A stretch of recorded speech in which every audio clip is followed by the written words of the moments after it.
So I'm back in the port. This is the main screen that you enter the game with, and this is my ship in port.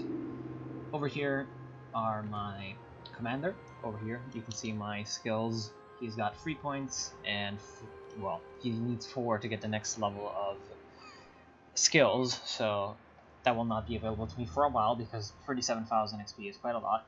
And that would be probably aircraft servicing, because obviously he's a commander for aircraft carriers.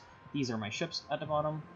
And then if we go to modules, you can see my ship modules. I have upgraded the ship quite a lot because I managed to get quite a lot of money through completing missions. And so this is a little bit fast forwarded from the last time I was playing. So now I have my ship fully upgraded.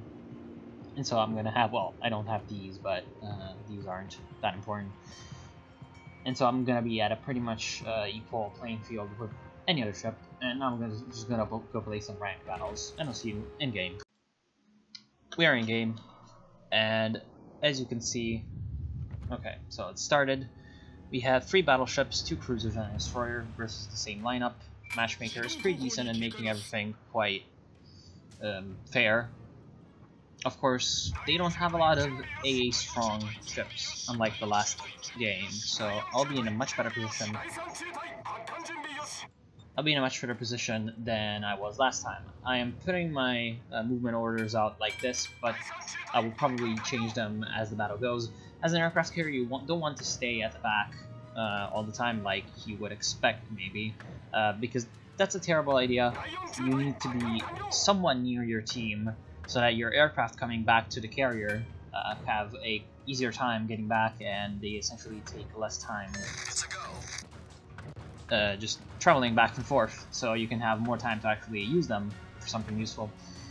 So we see the Nuremberg. Again, an important part about playing aircraft carrier in ranked is spotting people with your aircraft, because obviously your aircraft are very fast, so their ability to move around the map and spot different targets is much better than with your regular ship. And here's the enemy planes, who are just coming straight at us, which is, well, fine, to be honest. So I'm gonna move up my fighters. Main problem is, this is an American carrier that I'm facing, unlike the last time.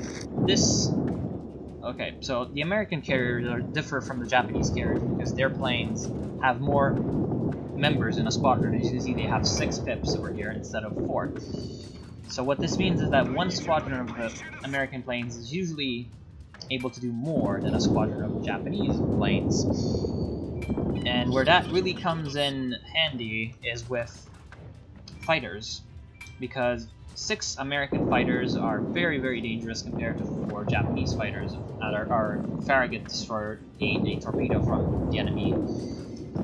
So that's not that good, but okay.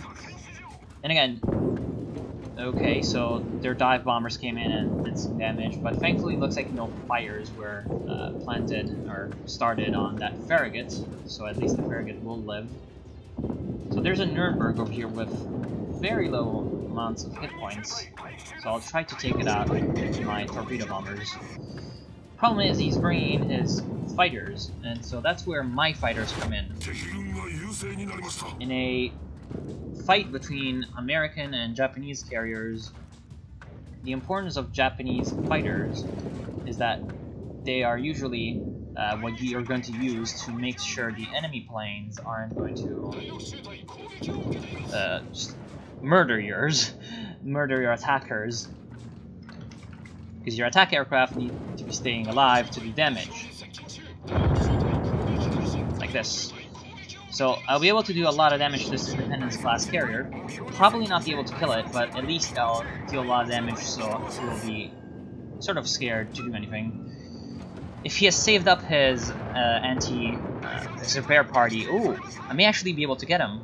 Aw, oh, damn it, 310 HP, that's so unfortunate for me. Oh well, so he managed to use his repair party at the last possible second. What right now I can do, though, is since he's only got 310 hit points, I can wait until one of my dive bombers are ready to go again, to send out the dive bombers on a long sort of flanking mission, and make sure that I have sort of my other planes doing things while my dive bombers are sneaking around and trying to destroy the aircraft carrier. Right now it seems like the enemy team is slightly winning. They have managed to sink 2 of our ships, Bugioni and Farragut. The Farragut is a destroyer, and the reason why losing the destroyer, the only destroyer that we have, is bad is because destroyers are very stealthy. They are able to hide from enemy spotting systems much better than any other ship that is about. So obviously the main reason why you'd want destroyers is utility. Destroyers are really good at spotting targets without being seen, and also they're really good at sneaking into points and capturing them while they are essentially in stealth mode. Also, their torpedoes are really, really effective against battleships, which is why this Bayern over here is sailing bow on to the enemy, because he does not want to sail like this, because then a torpedo from that Farragut could hit him. Of course, actually no, because that Farragut has really low range torpedoes, so the Bayern is probably out of range, but still. It's best to be very careful about torpedoes. So now setting up my fighter plane, my main priority is going to be to spot this Mutsuki. The Mutsuki, obviously being very stealthy, is going to be a really big problem for my team because they need to be able to see them to shoot at them. So I'm going to keep my fighters hovering over the Mutsuki indefinitely. And what that's going to do is not only piss him off royally, because I've played destroyers and I've had this done to me and it's really, really annoying. It's also going to allow my teammates, such as this Dunkirk class battleship over here, to do some really good work. And actually there's some American fighters, so let's pull back to my allies. We have a Cleveland on our side. The Cleveland is probably the best anti-aircraft, well, the ship equipped with the best anti-aircraft of any tier 6. And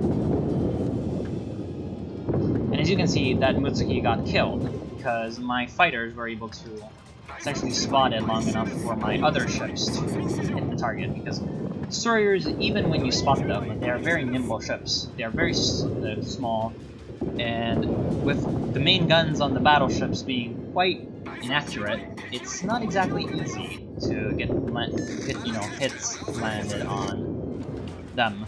So let's try to actually hit this Fuso. The Fuso seems like it's got a lot of fires going on, so if I can get some... oh boy. So here come the enemy fighters. As you can see, that huge reticle over there was because the enemy fighters panicked my own. And so I was able to only get 3 hits off on that Fuso, which is not exactly what I was hoping for. But right now I've got my dive bombers, as you can see on the minimap, flanking around from 2 sides. And the enemy fighters are going to be quite busy, and even if they manage to defeat my fighters, which they will because they're better than mine, they will have a hard time getting back to ship quick enough to stop my dive bombers coming in from finishing off that carrier. So here's the enemy carrier, Independence class, and it's probably going to be... okay, so it's probably going to be easy to take it out, because dive bombers don't do quite a lot of frontal damage, sort of alpha damage, it's called sometimes.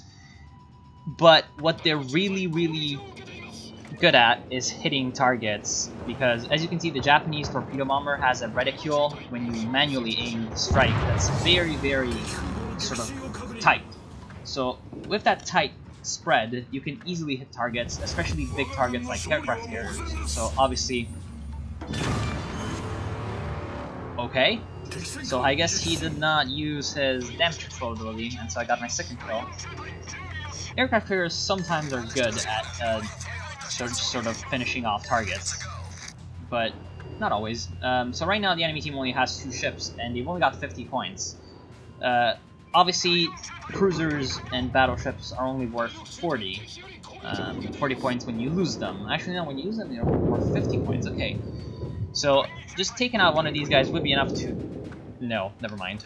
They gained some points probably by killing our Bayern. Gained them some points. And as you can see, the Cleveland used his panic ability.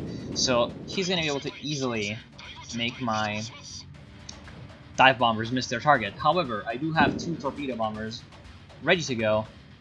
And then I'll come in and I'll just make sure that this guy cannot possibly dodge all the torpedoes I'll be firing at him, because this will be 8 torpedoes in the water. I only need about 2 to kill him, usually 1, but sometimes torpedoes do even less than 7,000 points of damage. So it would be safe to hit him with at least 2, which shouldn't be too hard, especially because well, it depends on whether or not the panic ability on his... Okay, great job from our New Mexico. New Mexico taking out the Cleveland. So now only the Bayern is left, and he's 1 battleship against 4 enemy ships, including 1 aircraft carrier. Battleships are really, really vulnerable to CBs because they're big targets, and big targets are exactly what you want to have for your torpedo bombers. So let's get in close. He's trying to maneuver away, but I mean, he's a really, really big ship, so no matter what he does, he will still be very vulnerable to my bombers.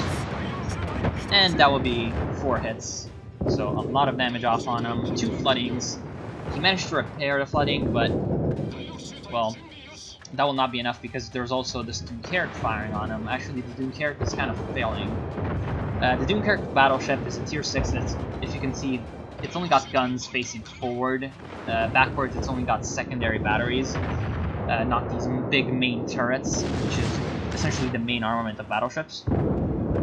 So, sailing essentially with your butt facing the enemy is not a good idea with the Dunkirk, but he managed to kill the Bayern anyway. So that was a pretty easy victory, and obviously, I mean, it was the early ranks, so it was not too weird.